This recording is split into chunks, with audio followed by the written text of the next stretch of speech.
This is Channel 25 WVTT Olean. Now, from the Twin Tiers' biggest broadcast news operation, this is the 6 o'clock report with Jeff Andrulonis and Alexa Olson. Listen on News Radio 96.7 WVTT or watch on News Channel 25 WVTT television. WVTT proudly presents the 6 o'clock report. Good evening. I'm Alexa Olson. Jeff Andrulonis is off this week. Topping the 6 o'clock report, a trial is set to get underway today. This weekend, the media was busy covering the new developments in the tragedy of the Colorado shooting. The planned attack is the worst shooting since the attack at Fort Hood in Texas in 2009. The family of the alleged shooter, James Holmes, plans on making a statement sometime today. His court appearance wrapped up a short time ago, perhaps with a few more questions than answers. Renee Marsh has a recap. James Holmes sat silently, still sporting his dyed red hair with a public defender by his side. Holmes barely raised his eyes and looked almost sleepy during his first court appearance Monday. He's suspected of killing 12 people and injuring dozens more early Friday morning when he allegedly opened fire at a packed showing of The Dark Knight Rises. Investigators say his apartment was booby-trapped, designed to kill anyone who walked through the door. We won't know the full extent of the charges the 24-year-old will face until next Monday. For the time being, he's being held without bail. Many of the victims of Friday's shooting just want to know what could provoke such a horrific crime. And just to go in there and just to shoot up people you've never met, you've never even known, just doesn't seem logical. At an emotional vigil Sunday evening in Aurora, Colorado, the community came together to grieve. President Obama visited with victims and families, offering condolences on behalf of the entire country. It was an opportunity for families to describe how wonderful their brother or their son or daughter was, and the lives that they had touched, and the dreams that they held for the future. This is expected to be an emotional week in Aurora as families prepare to bury loved ones. Now that this first court appearance has wrapped up, later on this afternoon, we're expecting to hear from Holmes' family in San Diego. They have not spoken out publicly since Friday's shooting. Reporting in Centennial, Colorado, I'm Renee Marsh. The Erie County man accused of murdering his half-brother was hauled into court today. A preliminary felony hearing for 22-year-old Cody Testament took place in Cattaraugus County Court. The alleged killer is accused of killing 20-year-old Jesse Seneca. Seneca's body was found decomposed on a dirt road near the Cattaraugus Indian Reservation.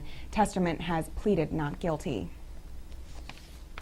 Well, Penn State University got slammed this morning with a $60 million fine today by the NCAA and banned from postseason play for 4 years, along with other punishments from the fallout of the Jerry Sandusky sex abuse scandal. Stacey Cohan has this report from Washington.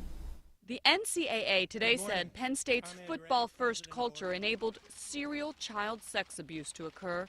The harsh punishments came after an independent investigation held top Penn State officials responsible for not taking action to stop the abuse. No price the NCAA can levy will repair the grievous damage inflicted by Jerry Sandusky on his victims. However, we can make clear that the culture, actions, and inactions that allowed them to be victimized will not be tolerated in collegiate athletics. Penn State officials said they accept the ruling. The penalties include a $60 million fine, a 4-year postseason ban, removal of all wins from 1998 to 2011, the loss of 20 scholarships a year for 4 years, and the school must create a fund to prevent child abuse and assist victims. Additionally, the Big Ten Conference said Penn State is ineligible for Big Ten Conference championship games and will not receive shares of Big Ten Conference money during the 4-year postseason ban. On Sunday, the bronze statue of Coach Joe Paterno was removed from its place outside the stadium. With the NCAA ruling, Paterno lost his place in history as college football's winningest coach. In Washington, I'm Stacey Cohan. A commercial sponsored by a group called Healthy Cattaraugus County, a drug-free coalition, will shoot several scenes today in 2 area locations of Olean, one of them being the emergency room at Olean General Hospital. WVTT will have a camera crew on site, and we'll have that full story for you tomorrow on the 6 o'clock report. But according to coalition coordinator Kathy Ead, the commercial will concentrate on the importance of stopping underage drinking, a dangerous activity that has become increasingly popular for teens in high school. We received a federal grant that has state oversight for $831,000 for 3.5 years to reduce underage drinking 9th through 12th grade. The commercial was designed by youth to address underage drinking. The people in Cattaraugus County really don't see alcohol use being an issue. The Salamanca Chamber of Commerce has announced that the popular History Channel TV show American Pickers will be coming to Salamanca. American Pickers is an American reality TV series that runs on the History Channel and also on the Lifetime Network as well.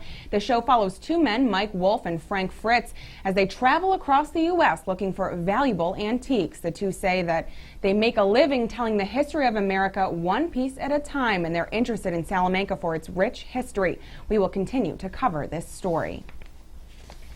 The Oleander restaurant will have its TV debut, and Olean residents should keep their eyes open for the Food Network celebrity that's making it all happen.